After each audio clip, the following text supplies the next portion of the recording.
السلام عليكم ورحمة الله. عاملين ايه؟ يا رب تكونوا بخير. سريعا بقى عشان ندخل في الموضوع على طول. الهاند بلندر اللي كنت وعدتكم ان احنا هنعمل عنه فيديو في البيت مع بعض لما كنت في معرض ابو الدهب. هاند بلندر من شركة فريش، حاجة بجد جميلة جدا، تحفة. انا كان نفسي بصراحة اجيب هاند بلندر واجيب خلاط واجيب او اجيب محضر طعام عموما، فهو جمع لي محضر الطعام بشكل كده بسيط وجميل وشكل سيمبل كده، وبرضك لون حلو قوي، وسعر بصراحه حلو جدا، سرعه حلوه قوي، حاجه بجد جميله جدا. بصوا يا جماعه بقى برضه سريعا كده علشان اقول كل بقى اللي في نفسي.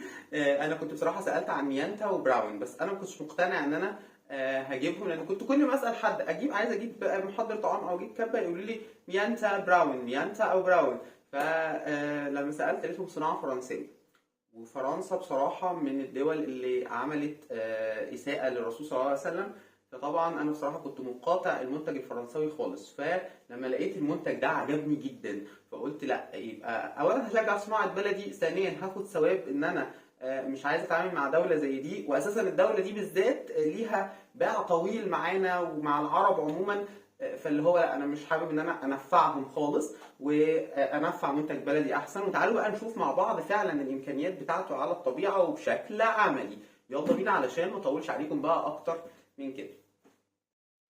اول حاجه هنا عندي دي كبه اللحوم، هي طبعا حجمها صغير عشان اللحوم المفروض ان احنا لما نيجي نفرم اللحوم تبقى كميه قليله، تمام، علشان ده بيحافظ احسن على العمر الافتراضي بتاع الكبه، وبرضك عشان يديني النتيجه اللي انا عايزها. تمام، يلا بينا بقى نشوف هنستعملها ازاي. بصوا فيها التكه اهي بتاعه الامان. هنحط بقى اول حاجه معايا طبعا ان السلاح بتاعها من الستانلس المعمول من الليزر، يعني الشفرات حاده جدا. البلاستيك بتاع الشفره نفسه تقيل بصراحه وجميل جدا، والبلاستيك بتاع الكبه بقى معالج علشان يعني يبقى ضامنين احسن سلامه للاكل. تمام، لازم تتك معايا. حلو، هنجيب بقى دراع الهاند بلندر، هو ده بقى الموتور بتاعها. تمام، سرعة 1100 واط. حلو كده، ده الجسم بتاعي اللي بيشغل الجهاز كله. لازم الجهاز يعمل التكة دي كده، يبقى الجهاز شغال تمام. طيب انا عندي بقى هنا سرعات برضو للجهاز اهي، حسب ما انا شغال بعلي او بوطي منها. تمام، واحنا بنفرم اللحمه ما نستعملش الزرار بتاع التربو، نستعمل الزرار العادي بتاعها. حلو كده، يلا بينا بقى نفرم ونشوف هتطلع لنا اللحمه عامله ازاي. بسم الله الرحمن الرحيم.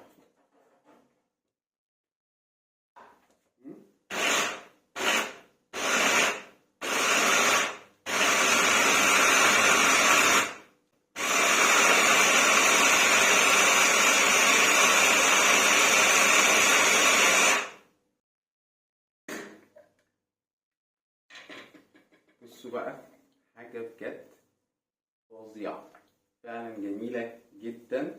خليتها لي مفرومة أحلى كمان من بتاعة الجزار. طبعا مكنة الجزار مش بتبقى قد كده، ده غير طبعا هو بيحط دهن كتير ومش عارف ايه. فخلاص احنا هنشتري اللحمة وهنضربها بعد كده خلاص في الكبة بتاعتي. حاجة بجد رائعة، بقت جميلة جدا. تمام، ومعايا بقى الكبة التانية. بصوا طبعا ايه، لازم الامان ده اهم حاجة. فيها المبشرة من الناحيتين، ناحية ناعمة وناحية خشنة. تمام، طبعا ايه دي الناحية اللي بتبشر الناعمة، ودي الناحية اللي بتبشر الحاجات الخشنة او الحاجات اللي هي ايه عايزين ننعمها اكتر. تمام، والسلاح بتاعها طبعا من البلاستيك قوي، والسلاح تقيل. تمام، طبعا بيتفك كده. تمام، وعلشان نتأكد لازم ان احنا نرجعه كده. تمام، يعني كده وكده، كده وكده. تمام، نحط بقى هنا الاملاح وهنبشر فيها شويه بصل كده. تمام. لازم الكبه تديني صوت الامان اهي كده، وتروح راجعه كده. تمام. يلا بقى نركب الموتور بتاعنا. زي ما قلنا لازم نسمع صوت التكه كده اهو. يلا بينا نشتغل.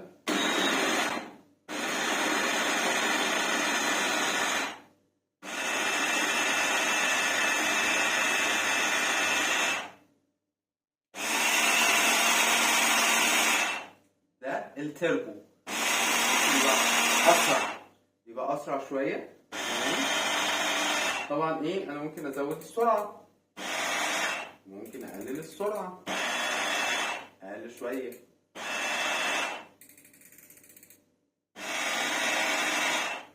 تمام.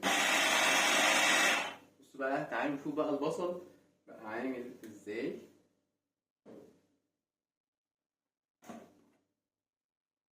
عايز اقول لكم ان البصل بقى عجينه يعني فعلا جميله جدا. طبعا احنا هنعمل بقى في الفيديو بتاع الطعميه اللي انا كنت متشوق علشان اعمله، كنت منتظر ان انا اشتري دي، لان انا كنت بعملها الاول بالمكنه اليدوي، كنت بقف كتير وطبعا خلاص مبقتش اقف دلوقتي زي زمان عشان رجلي. فممتازه في الفرم في اقل من دقيقه. بص خلت لي شويه البصل مفرومين ازاي وطالعين مهريين ازاي. وهنيجي بقى للهاند بلندر. انا طبعا كنت عايز اجيب الهاند بلندر كخلاط، وان انا برضك هعمل فيه عصاير وهعمل فيه الحاجات السموزي والحاجات دي كلها. تمام. ف الدراع اهو بتاع الهاند بلندر هيركب هنا برضو كده. يلا بينا بقى نجربه الاول في الطماطم. تمام.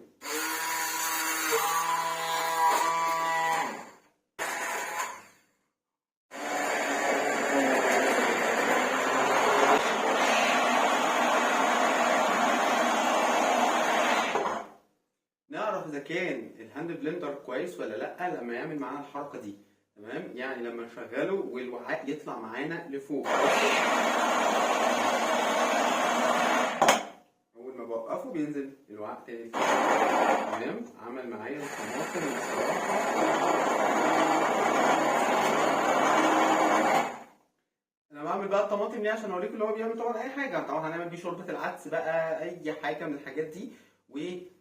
هنعمل بقى طبعا التلج ومكعبات التلج مع الفاكهه والسموزي والحاجات دي كلها، هوريها لكم برضو. يلا بينا بقى نعمل العصير. انا جبت بعمل كوكتيل كده، مشروبي المفضل، جوافه على فراوله، عليها كده شويه تلج بقى نظام السموزي. تمام. وشويه سكر. يلا بينا بقى نضربه مع بعض.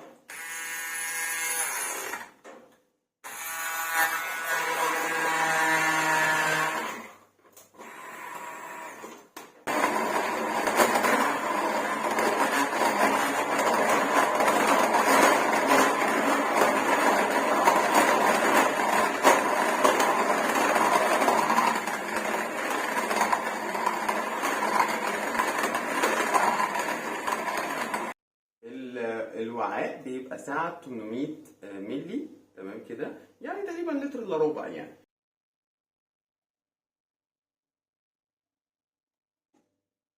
بالهنا والشفا.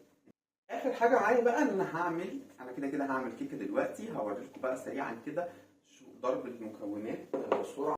هنجيب بقى الجزء ده وندخله كده، برضك هيعمل معايا تكه بسيطه. تمام. ونركبه في الموتور. تمام. ونبدا بقى بالراحه كده على سرعه بسيطه. نضرب البيض الاول.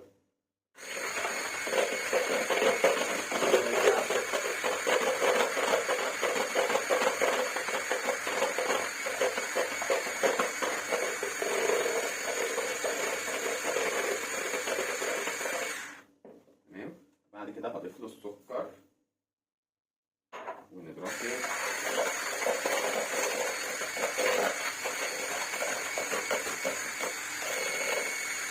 بتنفش ازاي؟ بتنفس نفس جميل ازاي؟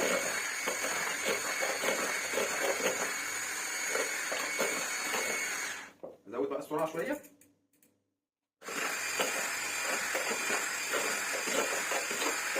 وهضيف له اللبن.